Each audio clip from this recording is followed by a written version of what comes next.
Bonjour à toutes et à tous. Le chef de la délégation algérienne au séminaire du C24, qui se tient actuellement à Sainte-Lucie, Nadir El Arabaoui, a perdu ses nerfs et s'en est pris à la vice-présidente de la région d'Aklaoued et Dahab. Les défaits de ce sujet tout de suite après l'intro.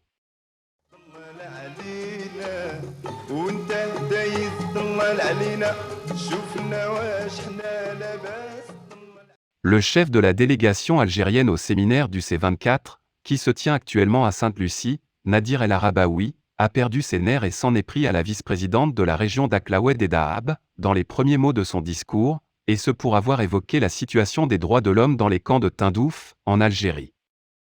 En réponse à cette tentative d'intimidation et aux mensonges et provocations de l'ambassadeur d'Algérie à l'ONU sur la question du Sahara marocain, l'ambassadeur représentant permanent du Maroc à l'ONU, Omar Hilal, l'a recadré de manière magistrale en mettant à nu ses élucubrations et en prenant à témoin les participants au séminaire au sujet de l'attaque pitoyable contre Madame Gala. Monsieur l'ambassadeur, vous avez raté une occasion de vous taire et vous avez raté votre première participation au C24, a d'emblée déclaré Monsieur Hilal. Vous demandez à la vice-présidente qui elle représente. Je vais vous le dire. Elle représente des centaines de milliers de citoyens du Sahara attachés à leur marocanité.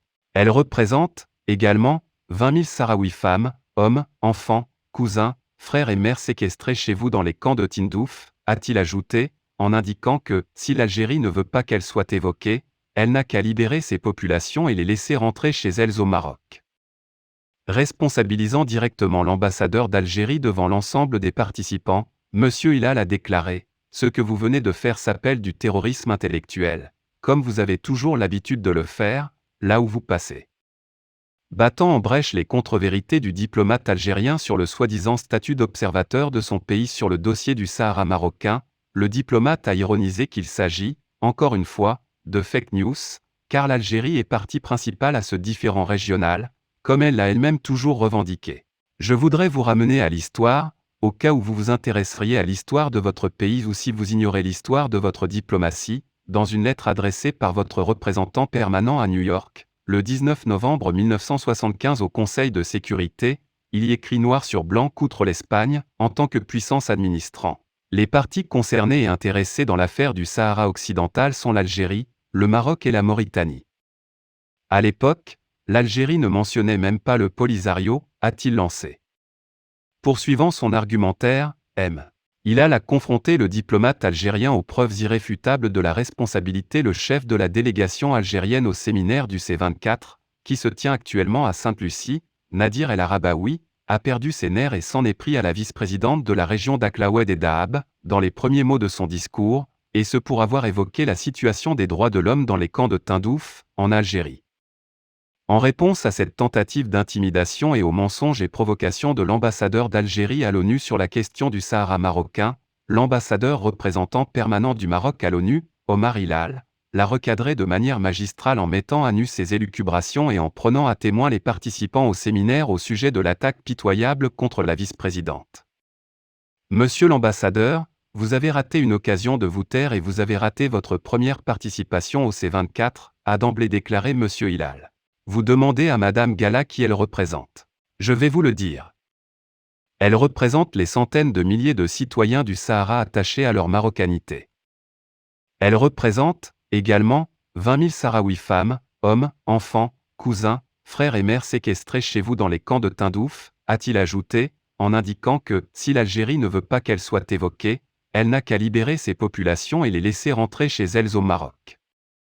Responsabilisant directement l'ambassadeur d'Algérie devant l'ensemble des participants, M. Hilal a déclaré « Ce que vous venez de faire s'appelle du terrorisme intellectuel, comme vous avez toujours l'habitude de le faire, là où vous passez. » Battant en brèche les contre-vérités du diplomate algérien sur le soi-disant statut d'observateur de son pays sur le dossier du Sahara marocain, le diplomate a ironisé qu'il s'agit, encore une fois, de fake news, car l'Algérie est partie principale à ce différend régional, comme elle l'a elle-même toujours revendiqué. Je voudrais vous ramener à l'histoire, au cas où vous vous intéresseriez à l'histoire de votre pays ou si vous ignorez l'histoire de votre diplomatie, dans une lettre adressée par votre représentant permanent à New York, le 19 novembre 1975 au Conseil de sécurité, il y écrit noir sur blanc qu'outre l'Espagne, en tant que puissance administrante, Les parties concernées et intéressées dans l'affaire du Sahara occidental sont l'Algérie, le Maroc et la Mauritanie. À l'époque, l'Algérie ne mentionnait même pas le Polisario, a-t-il lancé.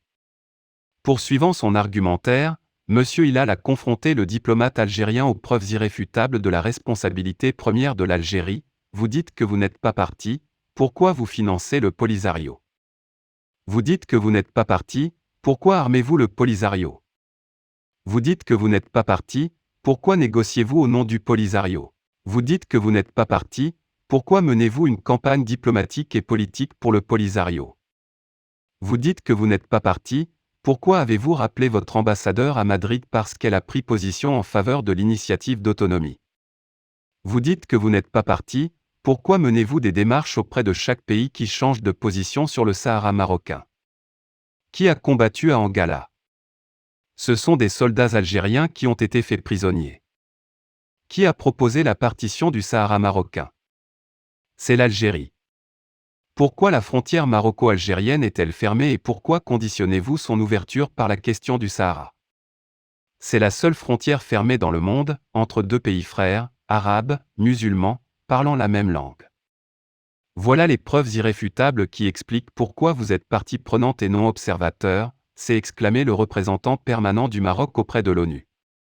Corrigeant l'ambassadeur algérien, M. Hilal lui a déclaré qu'il ne connaissait même pas les dates des batailles que l'Algérie a perdues au Sahara, dont celle d'Angala, qui s'est déroulée en 1976 et non en 1963, comme il l'a avancé, ajoutant que plus d'une centaine de soldats algériens ont été capturés par les forces armées royales et remis au CICR qui les a ramenés en Algérie. Ce qui constitue une nouvelle preuve implacable de l'implication directe de l'Algérie dans le différend régional sur le Sahara marocain, a-t-il souligné. Ajoutant une autre preuve de l'implication algérienne dans le dossier du Sahara marocain, M. Hilal a rappelé que dans un acte inhumain, l'Algérie a expulsé, au lendemain de la Marche verte, 350 000 Marocains, séparant les enfants de leur mère et père. C'est ça la fraternité? Autant de drames familiaux par rétorsion en réaction à la Marche verte, a conclu l'ambassadeur marocain.